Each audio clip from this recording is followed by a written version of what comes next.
Alright guys, back for day 60 and the first day of March, so the first day of month 3 of this year of painting challenge. And today I painted a Dark Eldar Archon. He is going to be a member of my Gorthorian Reavers. They are named after their owner, me, their owner's favorite paint, which is Gorthor Brown. I think it's the greatest paint Games Workshop makes, and as such their armor is painted Gorthor Brown.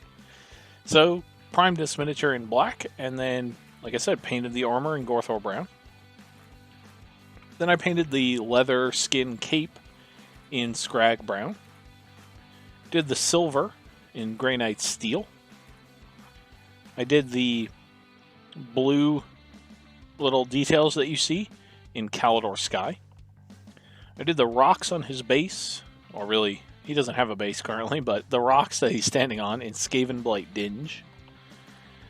Then I took Rakarth Flesh, and I undercoated the Bone Sword and all of the bones that you see on the miniature.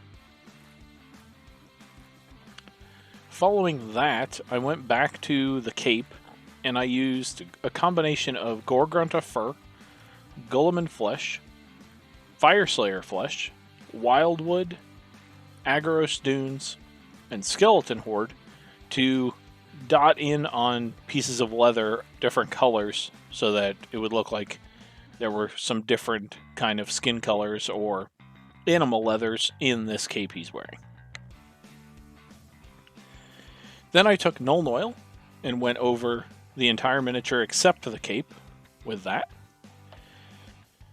Oh, one more thing I forgot before the Nuln Oil. I used Talaran Sand to do the ropes holding the skulls on his back piece there.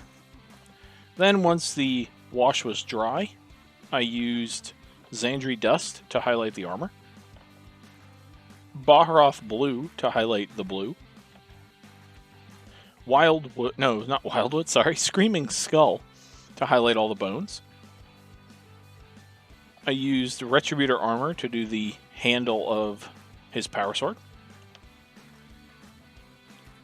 I used then some Cadian Flesh Tone to do all the little sewing, the string or twine, whatever is used to connect the bits of his cape. I highlighted those in Cadian Flesh Tone. Then I went over just the lines where that sewing is in Agrax Earthshade. Then finally I did just a couple details up near his head. I used Blood Angel's Red on his eyes. I used some Plaguebearer Flesh on his head. And I used some Eandon Yellow on the hair of the skull that's on his shoulder. And yeah, that was it. I'm pretty happy with the miniature overall. It was a quick paint job, about 45 minutes. I'm really happy with how the leather cape turned out. I think that looks great. The rest of the miniature is, it's fine. For 45 minutes, I'll take it. It'll fit nicely into my army. That's all that matters to me. And I kept the streak alive. So yeah, thank you everybody for watching. And I will see you guys tomorrow for day 61.